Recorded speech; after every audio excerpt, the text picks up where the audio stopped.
Welcome to Socializing Security, where every week we have a discussion about security, compliance, and beyond. Our goal is to learn and grow by socializing each week's topic with each other, our guests, and with you. A quick compliance note, this podcast is meant for informational purposes only and should not be considered legal or regulatory advice. We're glad you've joined us, and we hope you'll learn along with us.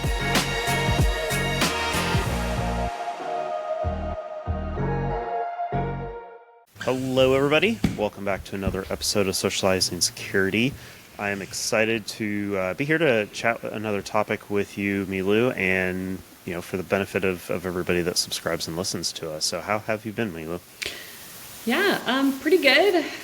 Just kind of feeling like we're heading into fall over here, and it's just kind of like a lot of busy season of work. I always feel like towards the holidays and stuff, it starts to really ramp up and stuff before everyone's knows that time off is coming. So definitely feeling like a busy season. I think you've been traveling a lot. So how have you been doing? Yeah, not a lot, but starting a busy travel season coming up here. In the IT space, in InfoSec as well, this period kind of from kids are back in school to the holidays and everything falls off a cliff tends to be kind of a busy season for those of us that have to do conferences. And my team at work is becoming more involved in some of the smaller conference type stuff.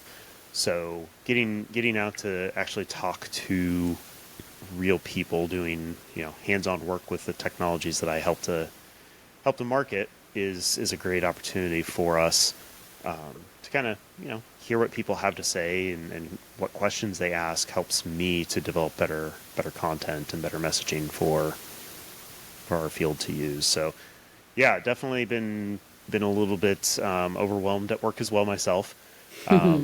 But it's the nature of the beast, and it definitely comes in waves, and this just happens to be another ramp up period.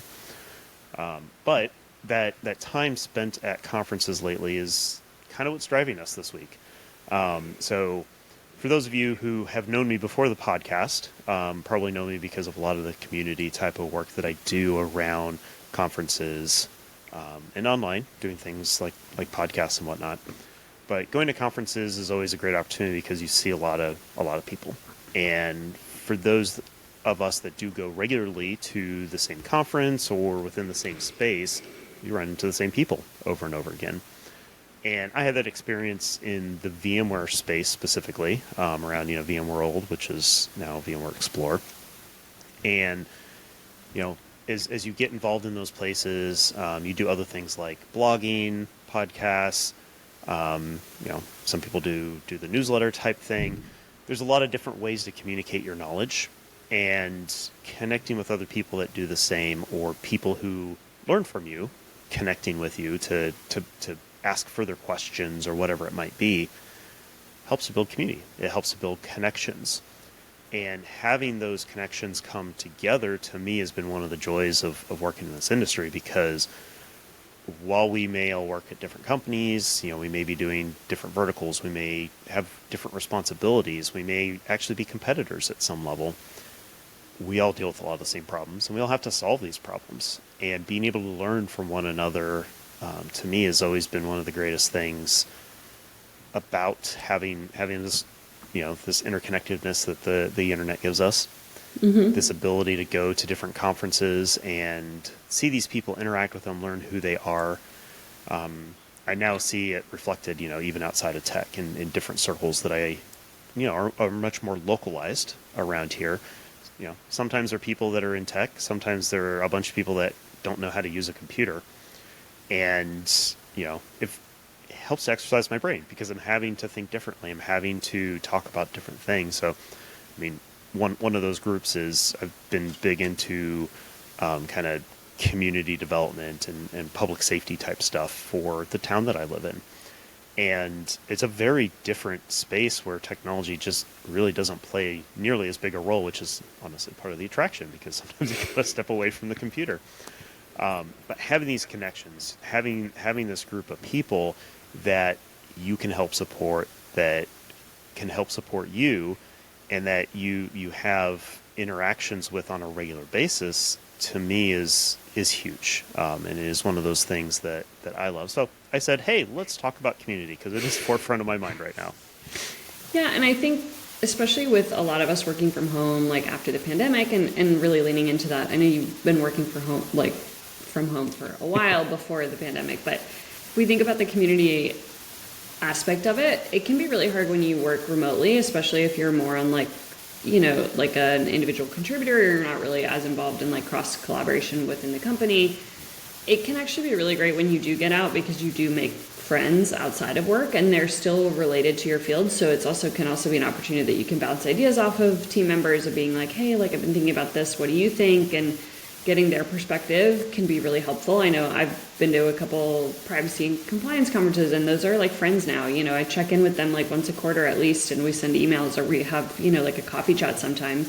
And that can also feel really productive because it can also be one of just like, hey, what are you working on at the moment? Like, and then it could, from my side, could be like, oh, hey, we're working on a new regulation and we're doing this. And suddenly it's like, oh, shoot, we should also probably be doing that. And, learning from your friends and peers can be a really helpful way to make sure you're like also improving your program and also getting some of the like social aspect out of that like remote work from home kind of lifestyle. So yeah. Brian, I think from you, like, what do you feel like you get out of the community? Like, when you're thinking about building this type of community, what do you feel like you take home from it? Yeah. Over the years, I mean, knowledge is something that we've both touched on. Knowledge, and as a subset of knowledge, it's perspective. Because most of these conversations, if they're really good, they're two ways. And like you said, you may say, hey, we're doing X, and the other person says, oh, yeah, we did X, and then we also found we had to do Y. And you're like, oh, yeah, we should probably be doing Y as well. And that knowledge that you gain just by having that interaction, just by chatting with somebody to see what they're doing, or, maybe they solved a problem in a different way. And, so many times I thought I nailed this thing. I'm like, I'm so awesome. I've become an expert in this space. And someone says, well, have you ever thought about doing it this way? And I'm like, oh, that might work. And, depending on what you've got back at work or back at home, you go and you play with it, you research it, and you realize, yeah, if I don't have to go from one extreme to the other, but if I go, somewhere towards that direction, I might actually have an advantage there. I might be able to do something a little bit different. And quite honestly, like I've done some video training series. I've done, enablement of sales teams and stuff like that. Teaching is one of the best ways to learn because it does force you to think about not just your one narrow use case, but to better understand the broader implications of things and how it can be applied in different ways. And so I love the education aspect that comes from my day job, as well as being a leader in the community, where I don't say leader as in everyone's following me because I'm marching at the front of the parade, but leader in the fact that we all have something to contribute, and in our own little ways we are in the front of that parade, but everybody's pulling different directions at the same time, which is a good thing. And so being able to teach somebody helps me to both hone my message and my knowledge, because I know that not everybody has the exact same use case that I had. You mentioned friends. Most of my friends these days are people that have come through these communities, just because you get friends at work, you make friends at work, and especially back in my days of working in person, you see those people 8-9 hours a day for 5 days a week. It's kind of hard not to become friends with them. I was never one that I just show up to work, to clock in and do my thing and then clock out and never think about it. In fact, that's turned into a bit of a problem at times because of burnout and things like that. But, I connected with those people. I engaged with those people. We would have dinners together and stuff. Some of them are still friends that I talk to on a regular basis. Some of them are ones like every couple of years, like, man, we haven't had lunch for a while. Let's get together. And some of them I haven't talked to since the day I walked out of that building. And that's okay. With the recent job loss, I heard from a lot of those people I hadn't talked to for over a decade. And it was kind of awesome that people are still willing to reach out and be like, I don't know if I can help, but here's what's going on at my company, if any of this is interest. And, people diverge over time, so sometimes that forces a conversation. another person I know that recently got let go. He and I started talking, and we got on the call, and we hadn't talked for years. And we weren't coworkers, but we were kind of worked in an area where I was doing kind of some freelance type stuff. It was just great to reconnect with people that I used to enjoy talking to on occasion. Leadership skills, like I mentioned leadership before. I kind of downplayed a little bit, but like with the VMware community, I was there from the beginning. So there's several areas in that space where I did do things to draw people together. That has helped to reinforce some skill sets that I learned. Skill sets like project management, helping to lead people, helping to motivate people are interesting skill sets because they come from a lot of different places. And I highly encourage everybody to think back, hey, where were times where you were the person that was in charge and you had to tell people what to do? Like, I've never been a people manager, but I've definitely managed people. I've definitely been a leader of people. And, that became an opportunity for me to say, hey, I think the community needs this thing. And I would talk to a few friends in the community, and they'd be like, yeah, that's really great. Are you going to go do it? And I'm like, I guess I could be that person. And you have to be selective about it. Like, you can't take on every single idea that you have. Sometimes you got to throw them out there. And if somebody else jumps on it, then it was the right thing for the community. And sometimes you just got to let the things go because it may not be the right time. It may not be the right thing for the community. And honestly, sometimes community falls apart a little bit. And, I've had to deal with that in the VMware community just this year because it's not what it used to be. And it's changing pretty dramatically. And I kind of sat down and said, this isn't what I helped to build. This probably going to continue to exist, but it's not going to exist in the way it has in the past.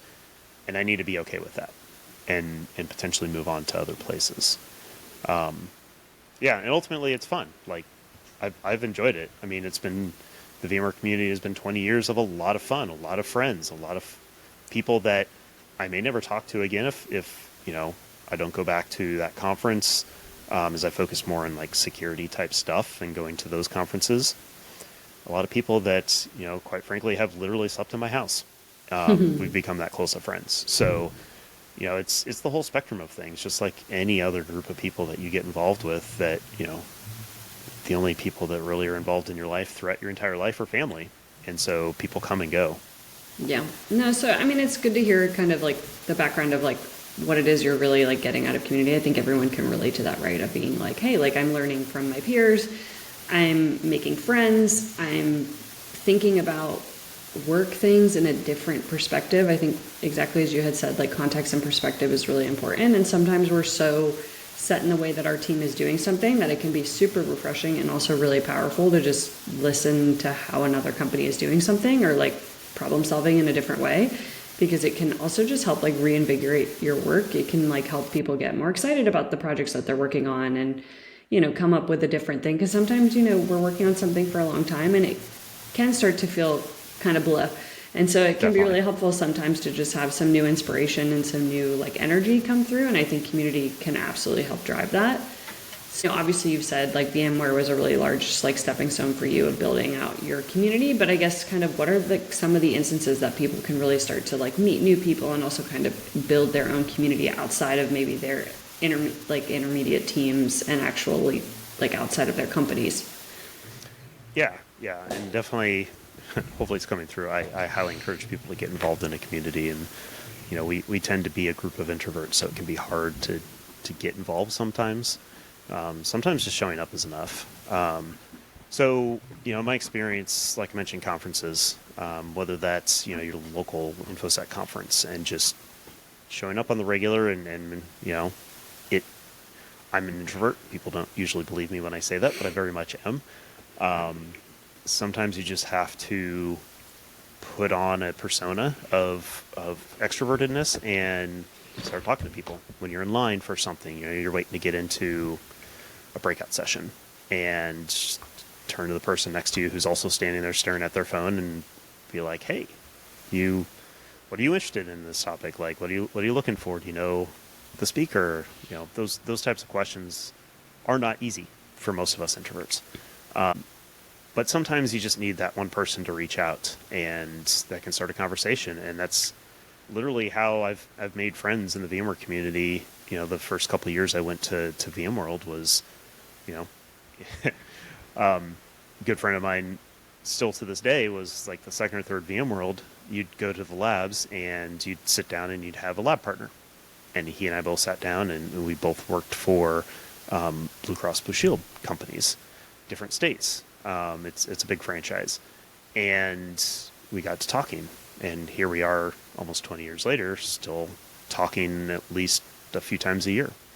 So those things can last. User groups is another huge one. Again, the VMware community got built up through those user groups. And whatever the technology is, you know, whether it be, you know, I know there's been a big push for the networking user groups, the NUGs across the country. You know, pick a Great technology. Name. What's that? Great name, the Nugs. Yeah, the NUGs. And they always put the 2-letter code for the state. So there's any NUG for Nebraska. And one of my trips recently was to Michigan, and I saw somebody wearing a MI NUG. So, you know, they're all over the place. You know, in you know, my space, in the infrastructure side of things, like Nutanix has user groups. Citrix used to have user groups, not so much anymore. You know, pick a technology and throw a user group at the end of it and do a search. And you may find something that's local to you. My recommendation is to go a few times, get a feel for it. Sometimes they feel like they're on life support, in which case sometimes they're just looking for somebody to get involved and help push it. So if you have any inclination, if you find those types of meetings useful, highly encourage you to chat up the leaders.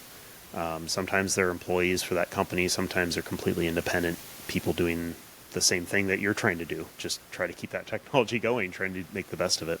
Yeah. And they tend to be small. You know, there are some larger ones out there. Sometimes they do annual conference type approaches to things. But generally speaking, if you look for the meetings, you know, you're talking anywhere between 5 people getting together to talk about that technology and, you know, 20, 30 people maybe. I think the heyday of the VMware user groups used to get, I mean, here in Omaha, we would get 100, 120 people, which was pretty significant. But we were by far not the largest one by any means either. Yeah, and I think in terms of like local events, I think sometimes we forget, especially if you do work fully remote, I think it's really easy to just get into your habit of being like, I work remotely, I have my team members, and maybe again, you're joining, like, obviously there's so many online events that you can join these days for networking, but I would also encourage, like, look into what your city has to offer for like in-person networking events. This is something that I've absolutely been spending more time in. I do a lot of research into like women in security and women in compliance groups because I don't have a lot of female leadership like colleagues, and so I'm always looking for community in that space. And sometimes they do some really cool events. Obviously I'm in Austin, so like there's a really pretty big community for like women in security here, but you know, whether that's, you know, I think I'm going to like a soccer game with a group of like women in a couple weeks. That's cool. Yeah, which was like a sponsored event through a sponsor. So it's free for me, but it's also a networking group where I can also meet other women that do similar work, which is really great. And I think looking into some of those like online events as well as in-person events, I think is really important. Because again, I'm guilty of this too with working remotely. Sometimes I forget that I'm like, oh wait, I live close to a city and I should actually spend time to finding events that I find helpful.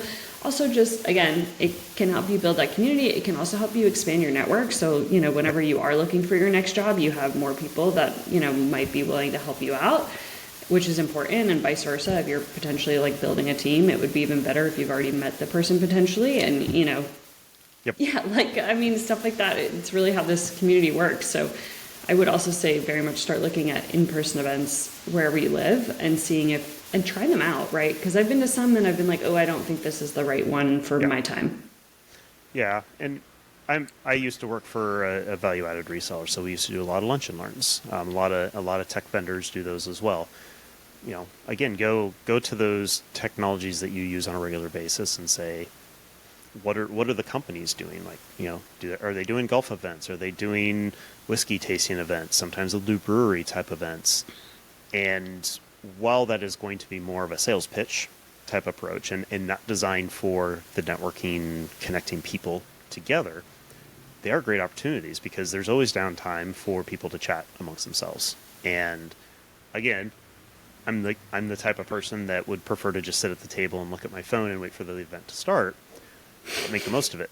Try to talk to people. I just can't imagine that, like, for you. I believe you when you say you're introverted. I just very much am used to your, like, extroverted persona that you're pretty good at turning on. So, like, the idea of you just, like, sitting on your phone at an event, I'm like, there's no way. I've never seen you do that. But Yeah, it is very true. Unfortunately, I guess I'm a perfect example of you can learn how to put on that mask, to put on that persona, and engage with people. And it doesn't have to be deep, meaningful, which honestly is sometimes the hardest thing to do, just small talk. But as you go to more of these events, especially if it's with the same VAR, having been on that side, the VAR is going to invite the same people generally over and over again, and so you will see the same people if you go to enough of them. And hang out with your sales rep, or an SE or pre-sales engineer that and they'll introduce you to people. And eventually, again, it's about that networking. It's about building that. And what you'll find as you engage with them is that there's other places that they go that you can connect with that person, and they can bring you into those things. And then all of a sudden, you start meeting more people, and now you're building a community within your local space. And that may be one of my biggest regrets, having 10 years ago started working for a national company where I was working full-time remote, and most of my coworkers, and none of my coworkers were anywhere close to me. And I stopped going to, over time, I stopped going to those types of events. So I lost touch with the local IT community, the general IT community, because, sometimes they were storage people, and sometimes they were networking people, and sometimes they were Windows people, and sometimes they were virtualization people. And, there's all sorts of Venn diagram overlapping communities in any decent sized city. So I think when we're thinking about community, obviously we've talked about this a couple of times on the podcast, and definitely when we've been brainstorming our sessions and stuff, and when we were thinking about what we wanted socializing security to look like, we've been talking a lot about community. And I know we have an email inbox. I think we have yet to receive an email from a listener, so please do shout us out and let us know if there's things you want us to talk about, because we're definitely open to ideas. But we have also just been thinking of like what community looks like. We have a LinkedIn page. It's a company page. It's not really a forum style, right? That's how I think a lot of people might interact with us right now in the podcast. And of course, they can listen to us and watch us on YouTube. But I think when we're thinking about our goal here, one is also community helps us get better guests, right? Like ultimately most of the guests that we've gotten have been from colleagues and friends who have been like, oh, hey, like you should probably talk to so-and-so. And so we're super grateful for that. And that's part of our community, right? Yeah. But I think, when we're thinking about the socializing security community, what are your kind of thoughts of how we can better engage our listeners?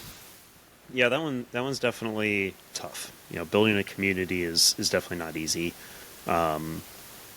It's a lot of luck. It's a lot of hitting an iron while it happens to be hot. Sometimes you don't even realize what you're doing at the time. For us, our goal that we've discussed ends up being, we want to turn this podcast into a start of a conversation. And while we're having awesome conversations talking to our guests, those are one-time, 20, 30, 40-minute conversations that then end at that point. And, some of the guests we stay in touch with, some of them are friends. Some of them become friends. But generally, it's kind of one and done. And I genuinely want to have those people keep coming back on over and over again. And, that doesn't invite a lot of variety, which is what we want to get to. But it's just been a pleasure, every person we've had on to talk to. But really, we want that to be the start of a conversation. And our goal is not just to have cool conversations and share it with all of you, but to truly have the start of a conversation that we can continue to have, because security is something that isn't necessarily talked about as often as it probably should be. Like, we should be talking about this in every conversation. Like, security should be a part of our jobs at every stage, as we've talked about. And so how do we pull that off? There's a lot of ideas that run around in my head that require different levels of effort and require different weight of people. Like you have to hit a certain set of gravity for it to be able to actually be self-sustaining, and that becomes a challenge. Is we don't want to start something and then have it peter out and then that be the end of it. Yeah, I think we have an example that we can share of like, because again, if we do this, we definitely want it to be helpful and engaging, and also not a ton of work, honestly, to maintain for us, because obviously like we're doing this for fun right now, and that's great. We really enjoy hosting the podcast and stuff, but it is a good amount of work, and it's like work that we're using up in our free time, so it's a hobby. I would say, like, you know, we had one of the conferences that I went to a couple years ago, like one of the breakout sessions was like the most valuable thing, and that group of people like still really wants to communicate together, and we started like a monthly meeting, and then that turned into like quarterly, and then it kind of got taken over by salespeople, and so then people stopped showing up, and then like a Slack community was created, and I think Brian was pulled into it, and I don't think there were more than 3 posts, and then everyone was like, this isn't working. So I think, and that's okay. It sounded like it was my fault that it all went Yeah. sideways, but I know that's not what you meant. It was your fault that you joined. No, it just wasn't the right avenue, because I think it was expecting too much engagement. Yeah. And I think, you know, yeah, like I do think having coffee chats and open hours, I'm open to ideas, right? And I think you and I need to continue like thinking through, and also be willing to admit if something just isn't working, about being like, hey, we tried that avenue, it's not the right thing, let's try something else. I think it's totally fine. There will be some trial and error if we're thinking through like creating other ways for people to engage with content. Yeah. And the common approaches to a podcast, trying to make it more interactive, that we're thinking about, like, we've already got a LinkedIn page. Let's create a group that people can join, and you know, we could kick off conversations about each episode topic each week, and allow people to be able to post and be able to start that back and forth. You know, it's about that back and forth. We don't want it to just necessarily be a one way stream or one way each direction and then it's done. It's about the continuous nature of it. Slack and Discord are 2 common ones too, because that does become more of the old-fashioned chat room that many of us people shake our fists at the cloud and wish we could go back to. And that's not to say they don't exist anymore. It's just that, you know, again, the weight isn't there. Another one is to do live shows. So that's one that we have discussed, and you know, we've got in the back of our mind what technologies we have that would allow us to do that, to be able to do a truly interactive, hey, everybody jump, you know, hit this URL at 2:00 on a Wednesday, and we'll bring a topic and you bring the questions, and we can go back and forth with people live, or they can just submit them as text. You know, we don't want to get into webinar format necessarily. I do enough of those, and I think everyone sits on enough of those with this post-pandemic situation, where webinar fatigue was a real thing, and it made some of our jobs challenging because of that fact. So there's a lot of opportunity, a lot of options like that. You know, your traditional social media is another way to interact with people. That is so fragmented right now. It's kind of hard to pick a lane on that one. You know, a lot of people have abandoned what used to be known as Twitter. Not everybody's on. I'm not on Facebook. I'm not on Instagram. TikTok is an interesting one that I've got some ideas on, but I'm not quite sure if it's prime time for all of you that we consider our target audience. Not to say it's a generational thing, because it's not. It's just that's not. There's some interesting potential. I'll just leave it at that. I consume a lot of content on TikTok, but I don't really consume a lot of like corporate content. Yeah, exactly. And I view Instagram kind of the same way. Like, but at the same time, we're not corporate per se, so maybe it would work. I don't know. You know, it could be, you know, with doing kind of the reaction type of video chains could be an interesting way to, hey, we're going to come up with a lesson on this topic, and I'm going to start and I'm going to do the first part of the lesson, and then somebody else picks up and does the next one. Like, I don't know. I'm totally spitballing different ideas, and you know, I've done enough brainstorming sessions, both community and non-community wise, to know that most of them are going to fail. so which ones are the ones that we should try? And sometimes you try the crazy ones first just to see if something does stick, but it's easy to walk away from because it probably won't work in the first place. So, I guess those are a lot of ideas that I've had, most of which you and I have talked about. There's probably a few of you that are yelling at the radio in your car right now, listening to this while you drive, or you're out on a walk and people are looking at you weird because you're reacting to us talking about these things. Like, you should do this, you should do that. I want to hear those things. Yeah, like, seriously, let us know. info@socializingsecurity.com. Send us those ideas because you are the ones that we need to create the medium for, and we want to draw you into those things.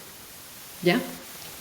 As we continue to socialize with one another and our community and our listeners and our guest speakers. So I think it's probably a good place for us to end and wrap up, where, I think these are ongoing conversations that you and I are having, but also just trying to think through like what's actually going to work and be sustainable and actually useful for people and enjoyable, so that they can hopefully have fun when we're talking about these conversations that sometimes just people don't talk about enough. Yeah, for sure. But yeah, thanks for letting me kind of rant on that topic, Milou. Hope everybody enjoyed it. Maybe got something as a little bit of a spark to go out and join a community or start a community. But yeah, it's a lot of opportunity for all of us as individuals and as a collective to be able to do really cool things through community. So it's something that excites me, and I look forward to hopefully starting one with all of you. Yeah, sounds good. Then I guess we'll stay tuned for that. And yeah, keep an eye on the LinkedIn page. That's probably where we'll post some of the community announcements first. So. Yep, cool. Well, thanks everybody. We appreciate you listening, and thanks, Milou. It's a pleasure as always. Bye. Thank you for joining us for another episode of Socializing Security. We hope you learned a thing or two with us. If you'd like to continue socializing with us on this topic or have feedback, we'd love to hear from you on LinkedIn or social media. Just search for Socializing Security. Or you can email us at info@socializingsecurity.com. Until next time, stay social and stay secure.